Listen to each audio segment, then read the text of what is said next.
Hi guys, good day sa inyo lahat. This is Mel Villeta, ang inyong Pinoy Affiliate Marketer. And today naman, kasi marami sa akin nagme-message lately regarding dito sa mga posts ko, kung paano ko daw siya ginagawa, lalo na yung mga newbie nating kasamahan. And of course, willing naman ako i-share sa inyo. And today, yun nga po yung gagawin natin, kung paano ko ito ginagawa.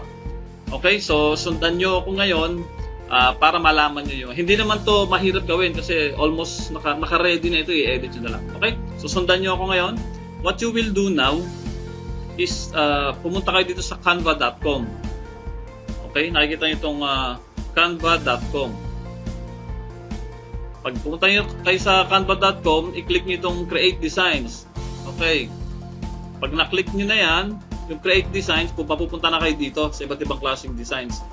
So, makikita nyo naman agad dito yung mga iba't ibang klaseng mga layouts ng mga designs. Of course, sa Facebook tayo pupunta. So, piliin lang natin itong Facebook post. Click nyo yung Facebook post na yan. Then, i-redirect kayo dito sa isang yung kanilang Canva na editor. Okay? So, tutularan lang natin yung kagaya ng pinost ko.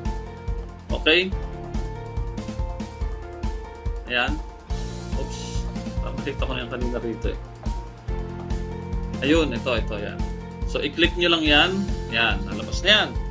Okay, so, hindi naman itong kailangan to. So, i-click nyo lang yan dyan. Delete. Ito, hindi ko kailangan to. So, para maklik nyo yan, doon lang mababa sa arrow. Then, delete. Ito, ganun din. Pag gumanyan yan, lumabas yung cross. Ayan, delete na yan. Then, isa pa. Then, kailangan lumabas yung pinakang parang cross. Yan, nakikita nyo yung cross arrow na yan. Oh. Delete. Oops, ito pa. So, marami siyang elements na nakalagay kasi. Yan. Delete. Okay, so dito ngayon tayo magpo-focus. Yan, pwede nyo i-adjust yan, guys. Okay? So, ang una nyo gawin is, bago ito, ang gawin nyo muna is yung background. Okay, kung nakikita yung background, building siya, di ba? Pag din-double click nyo yan, building yan. Okay. Palitan natin ito ng para i-personalize natin. I-click nyo lang yung delete. Pagka-click nyo, tapos click delete, wala na yan. Parang wala nang background siya. Okay. So, para malagyan natin ng background, lagyan muna ng color, yung black. Boom. So, black na yan. Pag kinlik mo uli siya, makikita mo naman yung niya, yung transparency niya mababa. So, ayan, pag maliwanag yan, ganyan, di ba? Tapos pag madilim, ito. So, highlights yung transparency niya. Okay, ito wala yan. Tapos ito meron. Alright. So, hayaan mo lang ganyan. And then, kung gusto nyo maging personalize yan, picture ang nakalagay nyo, ito lang yung gawin nyo. Mag-upload kayo ng picture nyo, then na-upload naman yan, then lalabas yan dito. Di ba? So, lalabas yan dito. So, piliin ko lang halimbawa itong isang picture ko. So ayan, makikita nyo yan. Pwede nyong i-highlight, i-adjust. Lahi-lahin nyo lang yan. Oops. Wala. Okay, wala siya guys ha. So yan. Ito lang. Para makita nyo. Ayun o. Ayan. Nasa loob lang yan. Okay, i-adjust ulit yung transparency dito. Okay, ayan siya, wala na. So, lalabuan lang natin, di ba? Ayan. Ayun. So, nakikita nyo ngayon. So, pwede nyo siyang i-adjust. Makikita nyo naman yung guhit dyan, no? So, pwede nyo i-adjust yan. Dito. Alright? Para mas makita yung picture. So, pag kinlik nyo dito, check. Boom, ayan na. Nakita nyo, medyo ako na yung nasa background, di ba? Alright. So, pwede nyo rin lagyan din ng filter, yung picture, para parang medyo, kahit madilim siya, medyo nagliliwanag ng konti yung niya, contrast niya, intensity niya. Ayan. Okay. Kita nyo na. So, ayan na ako. Then, yung ginawa ko dito is kinuha ko itong line na to, itinaas ko. Ayan. Taas ko yan, itong name na to. Ayan. In-edit ko rin yan. Pinaltang ko ng, of course, yung pangalan ko. So, namili ako dito. Okay? Pwede ka mamili dyan. Yung ginawa ko yung scripts. Hindi lang, hanapin ko yun. Paborito ko siya. Medyo nagandahan ako dun sa ano niya. Script. Where's the script? Saan ka na script? Wala. Yan, playlist script pala yan. Okay, so playlist script na ako, and then pwede mo rin baguhin yung sizes. So gawin itong 32 siya. Okay, so isulat ko na yung pangalan ko. Mel. Oops. Ano pala siya? I-click mo lang to, yan, para lumiit. Itong double A na to, pag kinlik mo yan, pagsulat mo dito, puro capital letter.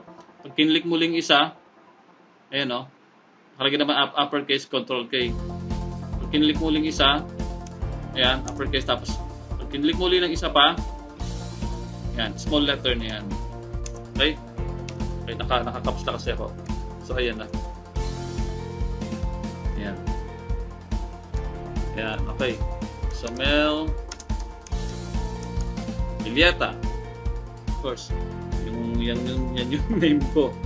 Okay? Sa mga hindi pa nakakilala sa akin, ako po si Mel Villeta, guys.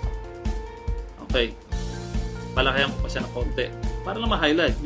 I-brand nyo yung sarili nyo, guys. Para malaman nila na original kayong gumawa ng post nyo, di ba? Ayan. Okay, what you will do next is, kung gusto pa lagyan na ng another text pa sa baba, kagaya ko, naglalagay ako na minsan ng mga subheading. Ayan, click nyo lang yung ng subheading na yan, ito. Then may lalabas na ganyan. Ay, actually, marami pa kayong pwede pagpilian dito, ha. Depende sa gusto nyo, ha. Okay? Then ako naman, gusto ko lang simple lang. Sabi nga ni Coach Raymond, simplicity. Ang importante lagi. Simplicity lang sa ginagawa mo. Okay? Then, importante dyan kasi message eh.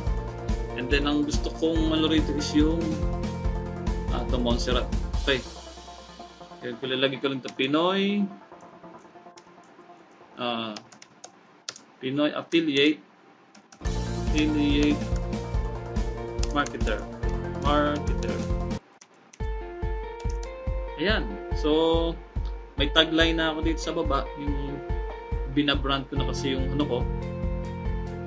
Ayan. So, gawin natin 28. Yun. O, diba? Ayan na. I-adjust na lang natin ng konti. Yun. Ipantay na lang natin doon. Tapos ito yung middle natin dyan. So, ayan. Original natin. Ito, pwede nyo itong baguhin anytime. Hanap tayo halimbawa ng inspiring post dito. Okay, i-type nyo lang inspiring. Inspiring quotes. Ayan, lalabas na agad dyan. Okay, so hanap lang agad kayo dito. Oh, madami di ba? Sa Google. Lalapit na agad tayo kay Google. So, hanap tayo ng isang maganda about okay. So, pili na tayo. There is no success like failure. Meron akong paborito rito isa. Parang yung a goal. Ayan, ito maganda to. A goal without a plan is just a wish. Ayan. A goal without a plan is just a wish. So, ilagay ko ngayon dito. Diba? A goal without a plan is just a wish. Okay, so a goal. Ay, capitalize ko lahat. A goal without a plan is just a wish. Boom! Plan. Sorry, may L. O, diba? So, lagyan mo na lang nung parang close open. Yan. So, ayan. Ay, sorry. Lumabas. Yan. Okay? So, gawin mo, i-highlights mo pa siya. Palakihin pa natin. Dahil medyo maiksi lang naman siya. Pwede pa natin siyang palakihin. 72. Ayun, sakto. A goal without a plan. So, ayusin lang natin. Para magkasya siya. Ayun, is just a wish. Yan. Mas maganda na siya ngayon. Diba? Mas ano rin dati. A goal without. Pwede nyo pa siyang a plan. It's just a wish. Pwede nyo hanggang dyan, Diba? Depende sa ano nyo. Depende sa design na gusto nyo mangyari. A goal without a plan is just a wish. So nakikita yung picture nyo dito. Depende kasi yan eh. Pwede nating a goal without a plan. Yan. So parang di siya nagkakasya. Yan nyo lang. Yan. It's just a wish. A goal without a plan. Okay. It's just a wish. Diba? So, ibaba ko lang ito ng konti. At ito. Yung name ko. Yan. Live natin ginagawa to guys. Oh. Ayun. Oh. So, nakikita yung image nyo. Andito. Kung ganyan yung image nyo guys. Pero kung nasa gitna, depende na sa buo nyo. So, okay. So guys, what you will do next is to download na ito. Okay, kung kontento na kayo dito, pwede nyo ilagay dyan, pwede nyo ilagay dito. So depende kung saan nyo gusto nyo ilagay. Para sa akin, ayan na. Dito na lang sa bandang side na to. Okay na yan. A goal without a plan is just a wish. Tapos yung naka-background picture kayo doon. Medyo blurred siya, medyo madilim. So click nyo lang yung download. And then, lalabas itong button na to, download. Click. Saving your design. Ayan. Mabilis lang naman yan. It takes like seconds lang. Wala pang hindi aabutin ng 1 minute yan pag-save nila. Ayan. So okay na, di ba? That means na-save na yan. Okay? You're ready. Ito na, lalabas na. Oh. Yun. So naka-save na yan sa desktop nyo. A goal without a plan is just a wish. So pwede nyo na itong i-upload sa Facebook. Di ba? So i-close nyo lang to. So tanong nyo, paano na makikita yan? So, pumunta lang kayo dito sa download page, sa may ano, okay?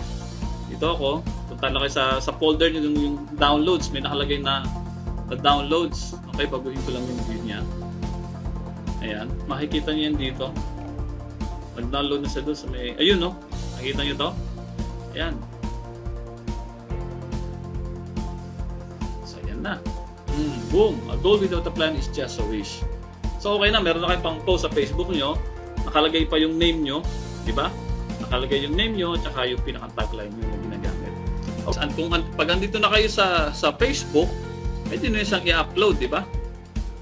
Click nyo lang yan, what's on your mind, and then i-click nyo to, itong photo and video, upload photos or videos, gano'n na, yung usual na ginagawa natin. Okay? Yung usual na ginagawa, ito na yung mga nagawa ko, di ba? So, punta na kayo dito sa downloads. Ayan, kung saan natin nakalagay yun, di ba? A goal without a plan, ayan, i-click natin yan, then open. Boom. So, lagyan mo lang ng konting descriptions yung video mo, ay yung post mo, para lang, kumbaga makarelate ka. Bigyan mo siya ng interpretation dito sa A Goal Without a Plan is Just a Wish. Nagayan yan. Diba? So yan lang yun guys ha. Hindi ko na sa i-upload sa ngayon. Pinakita ko lang sa inyo yung proseso. Okay? So yan na yun. So actually nakasave na rin yan. Nakasave na yan. So kahit i-close nyo ito, ayan, ay save na natin. Ito ay nakasave na eh. Nakasave na yan. Close na lang natin yan. And then ito na. Okay, balik na tayo sa Canva. So that's it guys. So I hope may natutunan kayo dito. And then punta agad kayo sa canva.com. Puntahan nyo agad yun. Mag-practice kayo. Pili kayo ng mga designs nyo, yung feel nyo. Ano ba nababagay sa inyo? And apply agad. Take action. Ganun lang yan. Okay? So again, this is Coach Mel Villeta, ang inyong Pinoy Affiliate Marketer. And sana marami kayong natutunan dito. Goodbye po and bye-bye po sa lahat. See you on my next video guys. Thank you.